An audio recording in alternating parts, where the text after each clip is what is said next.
So what is miscellaneous substitution? So miscellaneous substitution of integrals is a technique used in calculus to solve integrals that cannot be easily solved using standard integration methods. This technique involves substituting a new variable for a part of the integrand, simplifying the integral, and then integrating the simplified expression. So miscellaneous substitution is one of the technique in integration. So there are different techniques, and for this video tutorial, we will discuss more about miscellaneous substitution. So um, after you have learned its definition, so what are the possible integrals that where we can use the miscellaneous substitution? So um, the following are integrals where we can use the miscellaneous substitution. First is if we have integrals involving trigonometric function. So miscellaneous substitution is very useful in this integral. Also, if the integrals involves rational function, it is also very useful. And also, integrals involving radicals. Also, integrals involving exponential and logarithmic function. So those integrals with algebraic expression that has an exponent of fraction.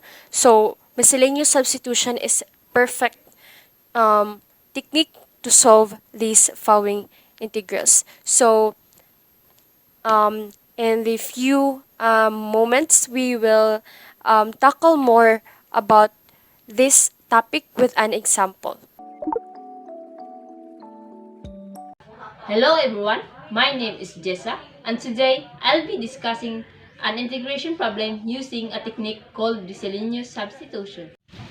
For example, integral of 1 over x squared plus 4x plus 13 dx. Use a squared plus 2ab plus b squared is equal to quantity of a plus b raised to the power of 2 to factor the expression.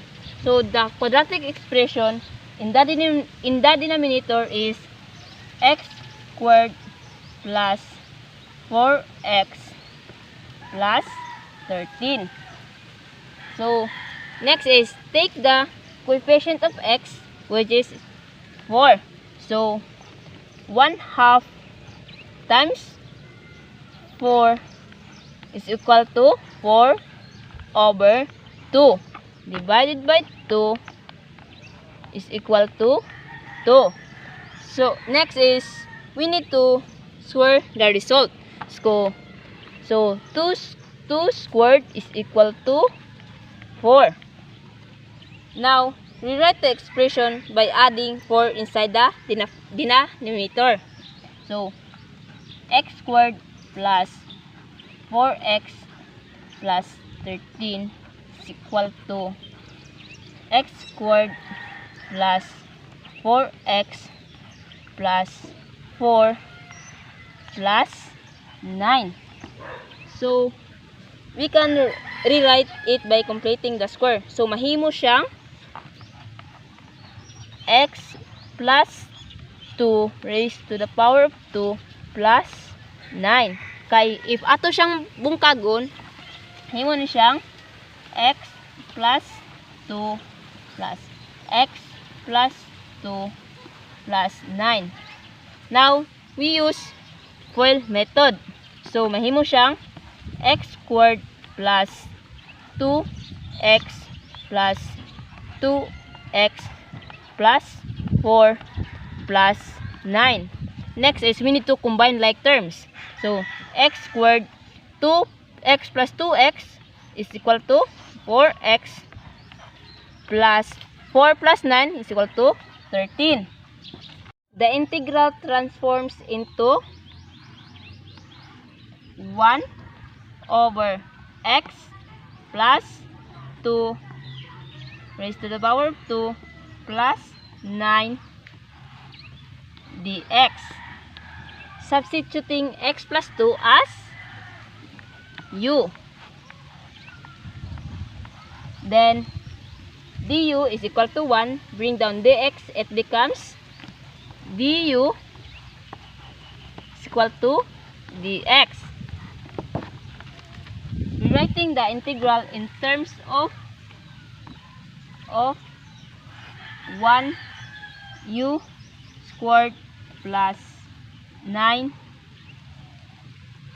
du.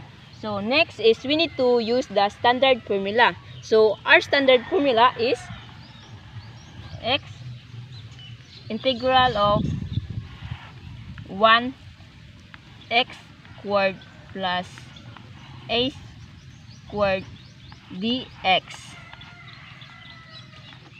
is equal to 1 over 3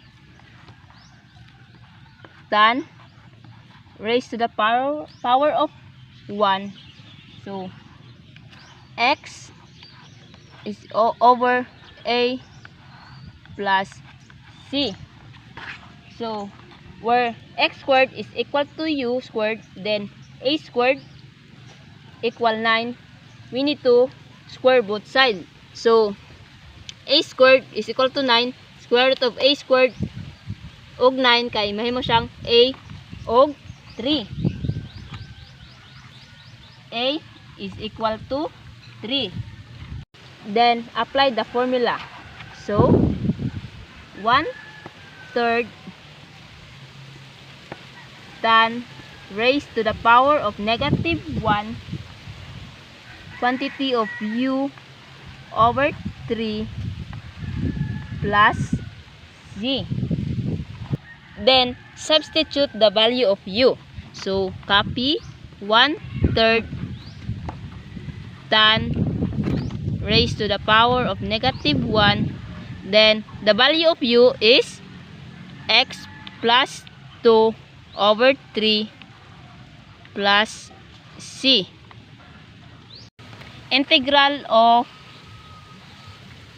1 over x squared plus 4x plus 13 dx is equal to 1/3 tan raised to the power of negative 1 quantity of x plus 2 over 3 plus c. So this is our final answer.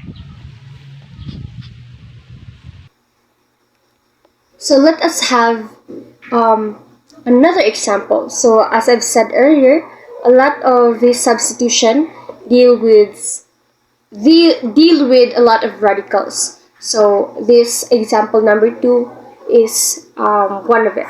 So the given is integral of 1 or integral of dx over 4 plus x squared of x. So the first thing that we will do is to represent square root of x as u.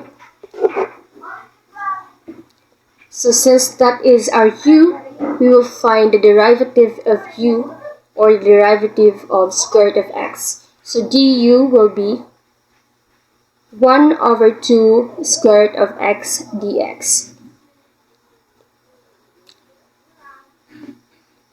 And then we multiply this on both sides so that dx will remain.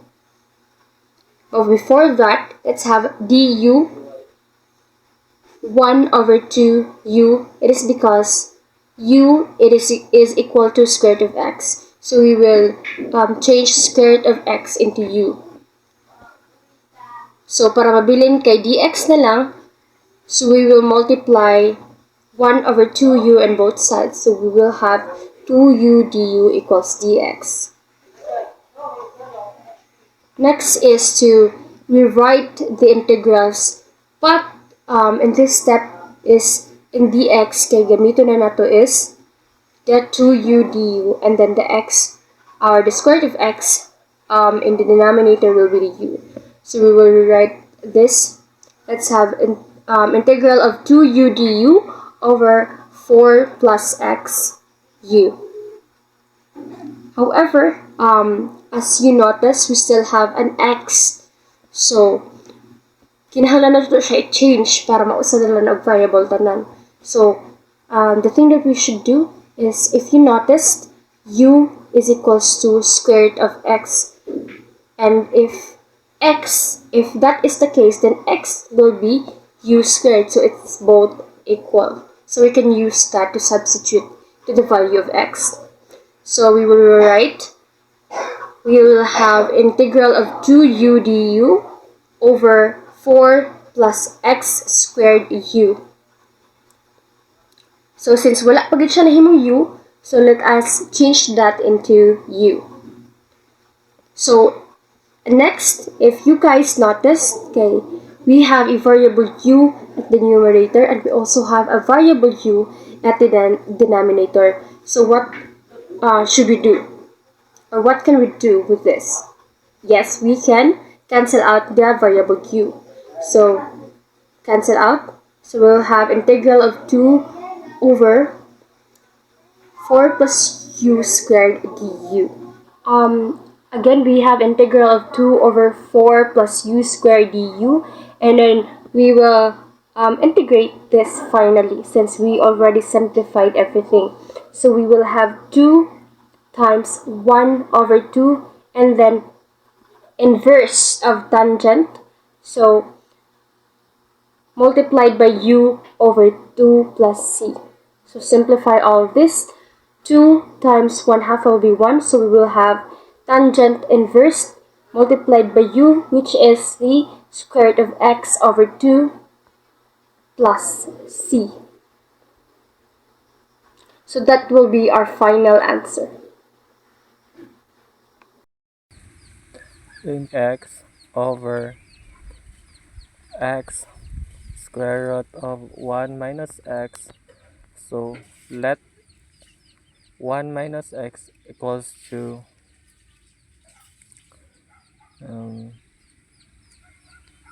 z squared and transpose. So we have x equals to 1 minus z squared and the derivative of z squared equals to negative 2 z dz. Next, I substitute to our general equation, which is integral of dx to r. Dx is equals to negative 2 z dz all over the value of rx is equal to 1 minus z squared, and the square root of r1 minus x, the value of it is z squared. So therefore we have negative 2 integral of z dz, and then simplify the 1 minus z squared, and then the z squared equals to z, and therefore cancel the z and the z. So we have negative 2 dz over 1 minus z squared. And remember the formula that we have, integral of du over a squared minus u squared equals to 1 over 2a times ln a plus u over a minus u and plus c. So we have negative 2 integral of dz over 1 minus z squared. So remember that RA is 1 and RU is Z squared. So we have negative 2 over 2, RA is 1, ln RA is 1 plus RU is Z squared all over, no, Z, all over RA is 1 minus RU is Z is plus Z. Then simplify, so we have negative ln 1 plus Z all over 1 minus Z plus Z. And then go back to our original equation, so we have 1 minus x r, and then so substitute to the formula, so we have negative ln 1 plus rz is equals to square root of 1 minus x all over 1 minus square root of 1 minus x plus c. So this is the final answer. Good day everyone. I am here to discuss the example of miscellaneous substitution. This is the problem. D over x.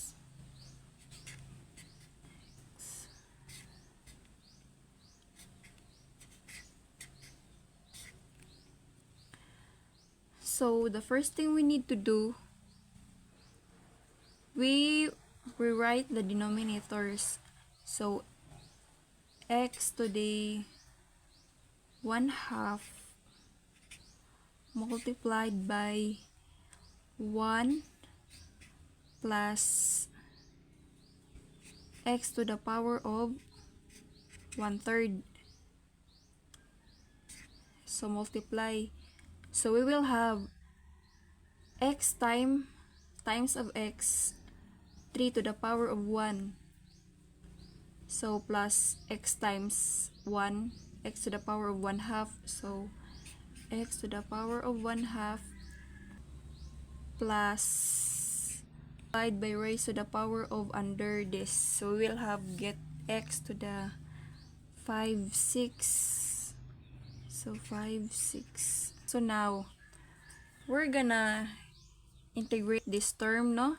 So to find, let's have this rule that x to x is the equal to the z to the n, so muna ni, in which is the least common denominator of these two. So sa kaniya siya, exponential function. So x is equal to z. Obviously is multiply, so x mana ni siya, z. So obviously is multiply to 2 and 6 to get the n, or the least common denominator.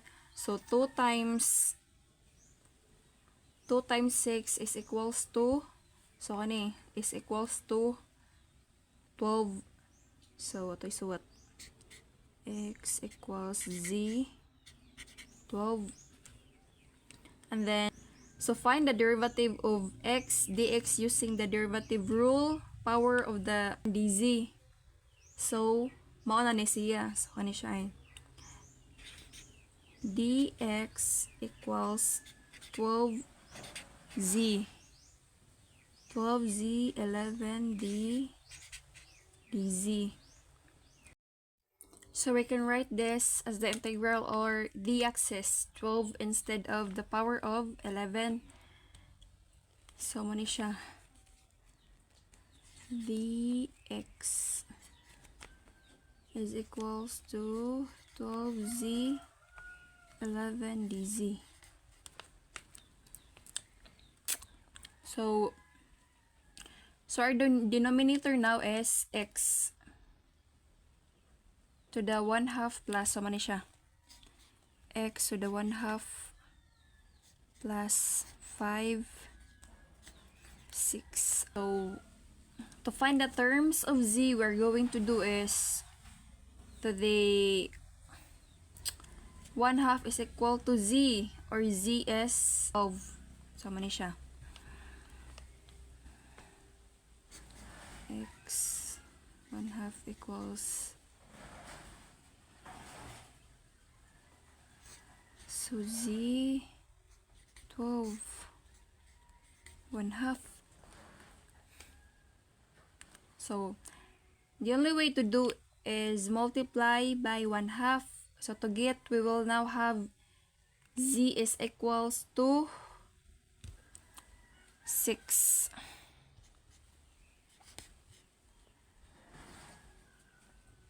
Na. So next is 5/6. So maragya po ng process. So x 5/6 equals z 12 1/3. And then, so equals to z ani is 4, z4. So we can write this as in terms of z, or equal to the 1/2 is z6 plus z. Integral 12 z to the power of 4. Sakto ba? 4 dz. And then over z6 plus z4. So now we can move this 12 here. So mana ni siya 12 z. So 1 plus z4. Now we will have z to the 5. So mana siya z to the 5 1 plus z to the 4. So all we need to do now is to divide this term. Mana ni siya 1 plus z4 divided by z5 plus z. And then, so negative z5 plus z. And then cancel. So we have negative z. So subtract to the 5 and 0 subtract. So z plus minus is equal to negative. So we can write our integral as 12. So man siya ang integral.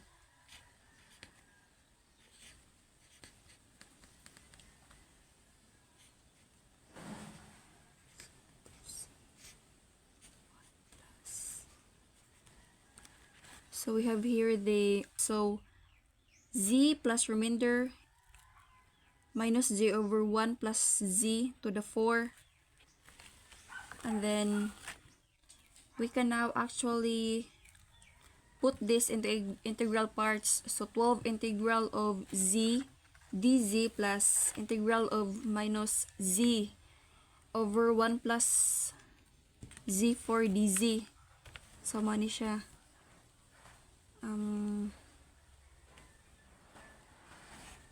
12 of z dz plus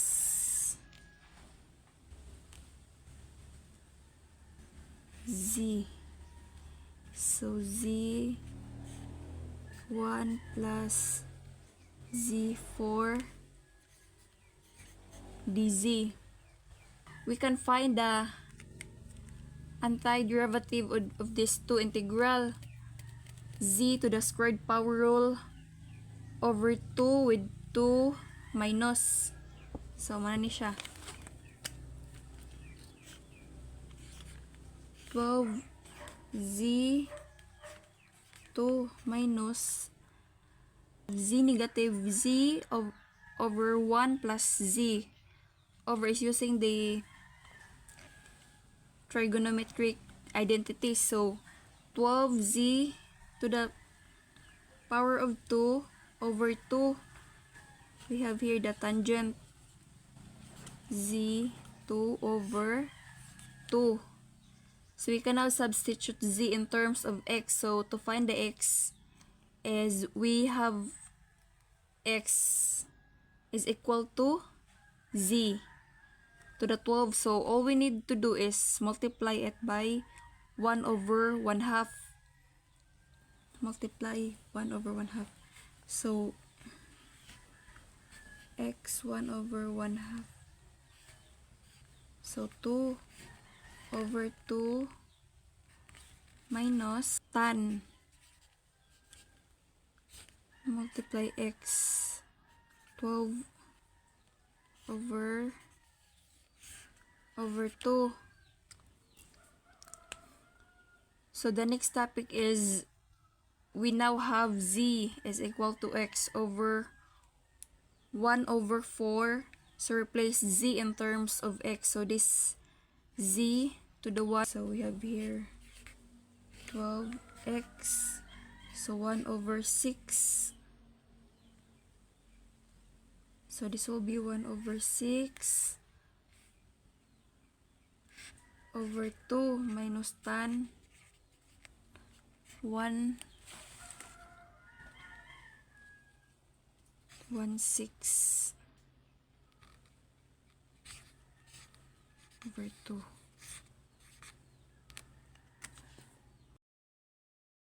So now we can find the antiderivative of this 2 integral to the squared power rule over 2 minus 2.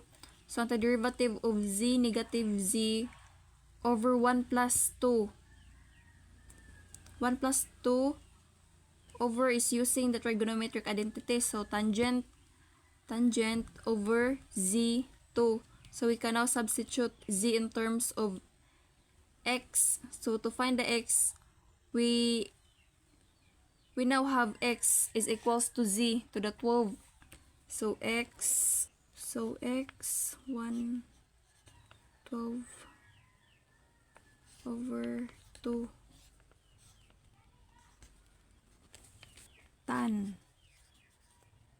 x 1 2 over 2 and then so multiplied by square over 2 minus tangent. Our z is x to 1 over 12 times 2 over 2. So we can continue it. So it will be 12. So distribute. So at 12x. So 12x over 1/6 over 2 minus tan raised to the power of 1/6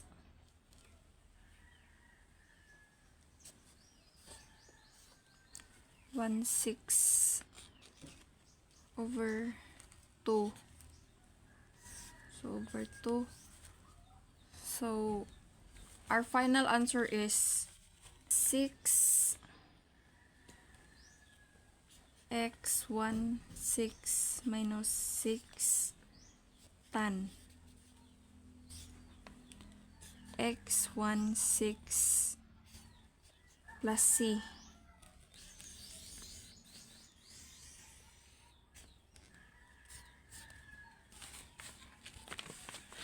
So this is the answer.